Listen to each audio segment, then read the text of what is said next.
Hey guys, subscribe for daily content. And if you're shopping for gear, make sure you check out the description for the newest items at some of the very best online retailers. There's also links for some of the items that I personally recommend.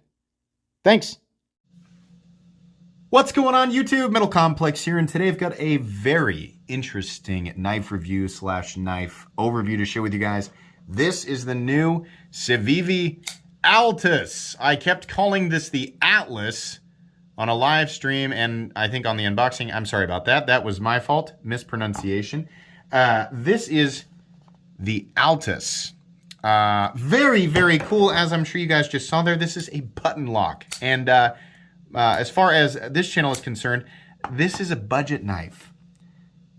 This is a really cool knife. I'm going to link it right down below so you guys can check it out if you want to. But I have a lot to say about this knife, so stick around. Thanks so much to my generous patrons for supporting me. There's a link for Patreon right down below as well. Please make sure to follow me on Instagram at metal_complex. And thank you to Civivi for sending this in for me to take a look at. Let's go ahead and get a measurement of the Altus or Altus. Overall length is 7 inches. Blade length. Yeah, I think that's, trying to get the tape right to the tip, that's 2.9. It's close, but that looks like 2.9, which, you know, if you live in an area where the limit is 3 inches, that's pretty cool. I like that, right? I live in an area where I can carry whatever I want, but I feel for people, you know, and there's people all over the world who have ridiculous knife laws, but the 3-inch law, at least, right? This is a really cool knife. A lot of people are going to be happy about that. Still falls under that 3-inch limit. So nice work, Civivi. I'm sure that many people really appreciate that. Let's go ahead and do some size comparisons, just a couple, because I want to get through the specs pretty quickly. Up against the Ontario Rat Model 1 and the Ontario Rat Model 2, you can see it's definitely closer to the size of the Rat 2, just a little bit smaller. How about up against the Spyderco Para 3? Para 3, just a bit larger, but the cutting edge, the Altus actually has more cutting edge. And finally, the Benchmade Bug Out, which is another nice compact option. Definitely more cutting edge on the Bug Out, definitely a larger overall knife, but kind of similar, I guess. Let's go ahead and do carry profile. The action on this is great. We're going to talk more about it. We have thickness that is roughly the exact same as the Spyderco Para 3. Length and height up against the PM2 and Para 3. You can see here that it's actually shorter than both and nowhere near as tall. So this is going to be a pretty easy carry experience for most people. Let's go ahead and do a hardware check. Get out my tools. As per usual, my tools are very inexpensive and very recommendable. I know a lot of you are mouthing the words along with me, and I take great pride in that. The pivot is a T8, as is the case with Civivi knives usually. And the hardware screws, which there's 2 on each side, or scale screws, also T8. Pivot screws are T6, so this is no different than any other Civivi. Should be pretty easy to take apart. So there you go. Weight. What are we looking at for materials? We're looking at G10. We're looking at steel liners. And we're looking at Nitro V, bead blasted. It's like a silver, not a Gerber bead blast. No, this is a nice semi-reflective bead blast. I don't know if they do it with glass or what, but boy, that looks nice. Yeah, I like that. I like the way that looks. It's real cool. So steel liners, G10 and Nitro V that's been, I assume, glass blasted. Perhaps not. Perhaps I don't know what I'm talking about. 3.14 ounces, which means it is very near that coveted ounce and inch ratio. It's going to make a lot of people happy. Yeah, real good stuff here. Blade stock thickness, let's go ahead and check that real quick, and we can get into the meat and potatoes, as I say way too much. Blade stock thickness, 100 and probably 115 thousandths, so a nice Civivi blade stock thickness. All right, let's go ahead and... So, here lately I've been a lot tougher on Civivi, and I've been a lot tougher on WE, but not just that company. A lot of companies in general that just seem to be, you know, selling us the same thing over and over and over again, and it gets simpler and simpler and simpler and less and less and less expensive to make, and they charge us more and more and more. Now, obviously, you know, inflation plays a role in that. There's a million other factors, and I'm oversimplifying it. And all that's going to do is make people angry. Let's let's jump past that because we've talked about that a lot. I have said many times over that Civivi really likes sort of a minimalist aesthetic. They really like a straightforward look. And what that yields usually is a really straightforward utilitarian knife where there's good ergonomics, there's a good blade profile, good cutting geometry, generally pretty good ease of manipulation. And with Civivi, we get pretty good value. There have been a couple of questionable models here and there. A lot of the more questionable models when it comes to price, I think have come out of the the kind of the more premium line, right? But Civivi remains to be very, very competitive, and they put out a lot of compelling models. It's just we see a lot of the same stuff. Now, this is still that sort of straight, simplistic, very, if you look up knife in the dictionary kind of look, right? Or in the encyclopedia. But it's just a little bit, I don't know, it's a little bit cooler, a little bit more streamlined. Little things like the bead blast finish looks really good. And, the main element here, outside of course, we have the good ratios, right? Good ergonomic profile. That's all present. Good materials, right? Nice look. It's got all that. It's got the stuff that we want as the enthusiast, but it's also a button lock, and a button lock that's utilizing thumb studs, and a button lock that's utilizing thumb studs that has a blade length of under 3 inches. Which works for not just people who are working against, right? I mean, like, a lot of people are the type of people who are like, well, if there's no law, then I'm going to carry a battle axe or a giant chain gun flamethrower machete.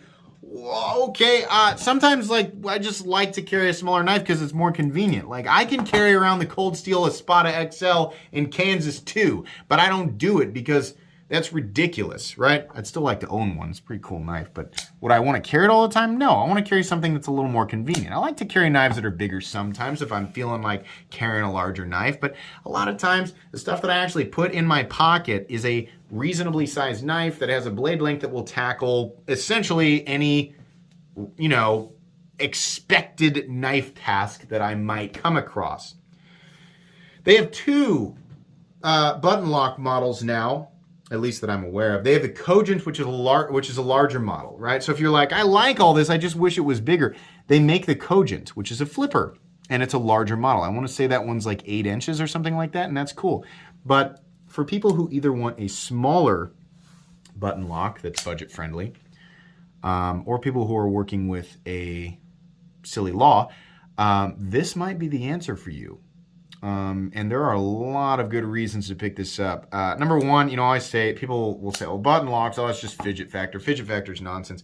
Actually, I would argue that the button lock, right, and this is, again, it's coming from the perspective of somebody who does not, pry cinder blocks apart with their knives, screw in screws, right, or, use it as a grappling hook, a diving board, a structure, infiltrator, apparatus, catalyst, right, all of that tactical nonsense.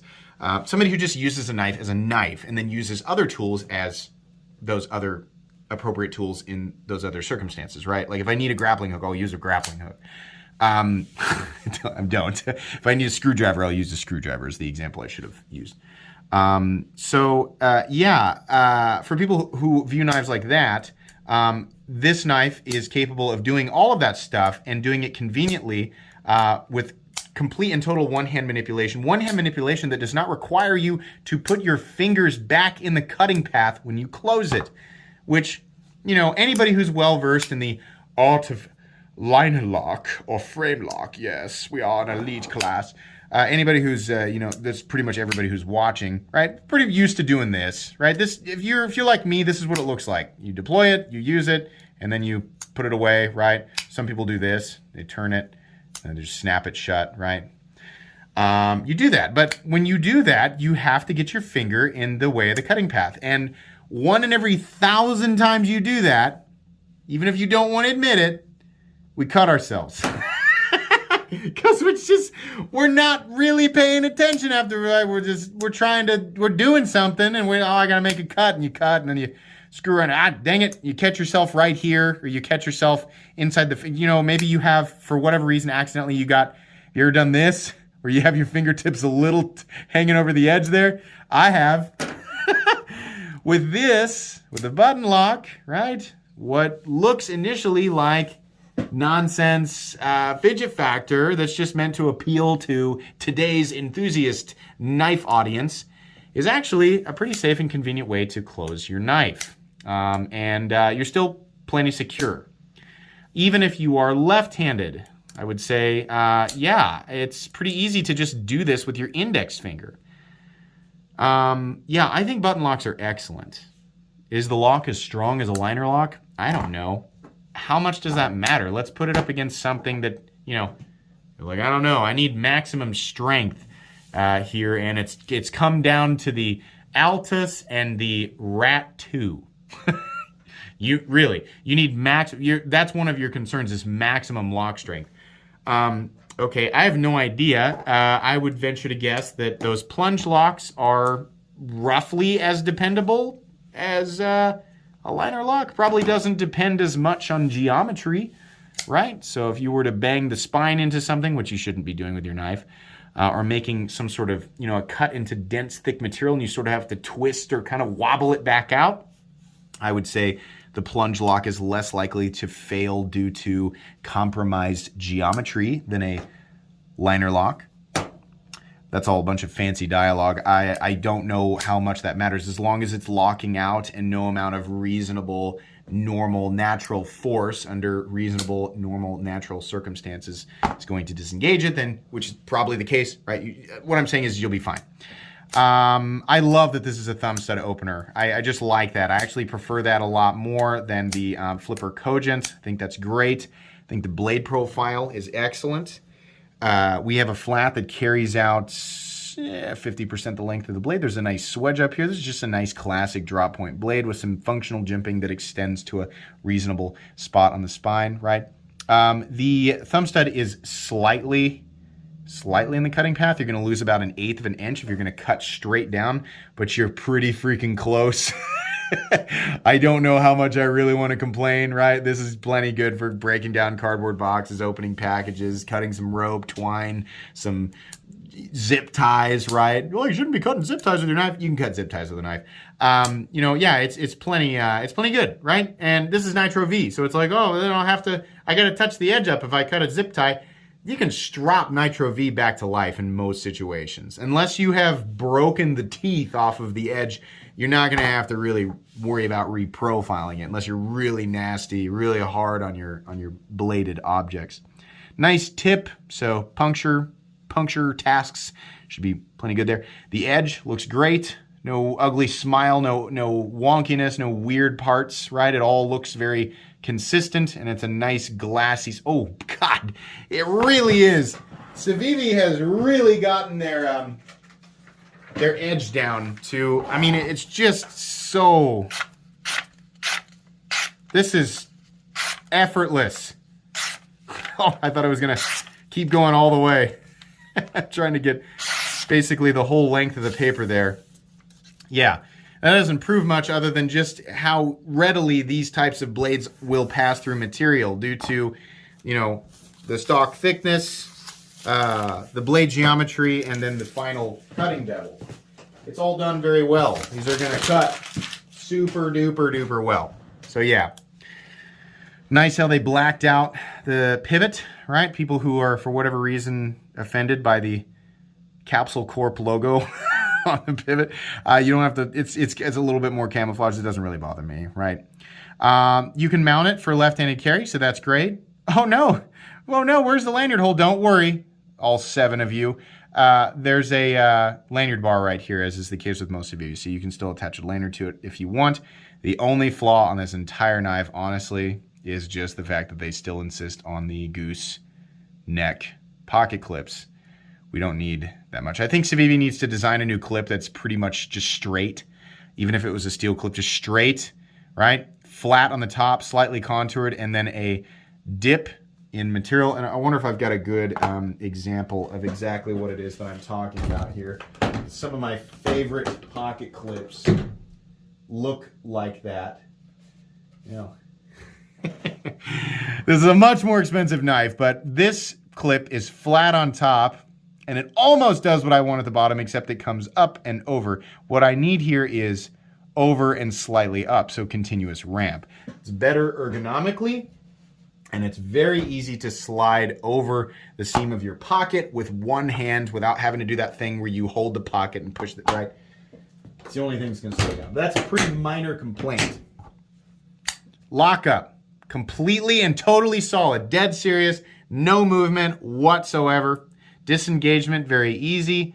No pivot lash. No movements in the, the loose position of the blade. And then we have a nice, it's actually the plunge lock itself, I believe, acting as the detent. You can see that here. I think we can see it slide into place. Yeah, the plunge lock itself acts as that detent, and it works really well. I'm sure you guys saw here, right?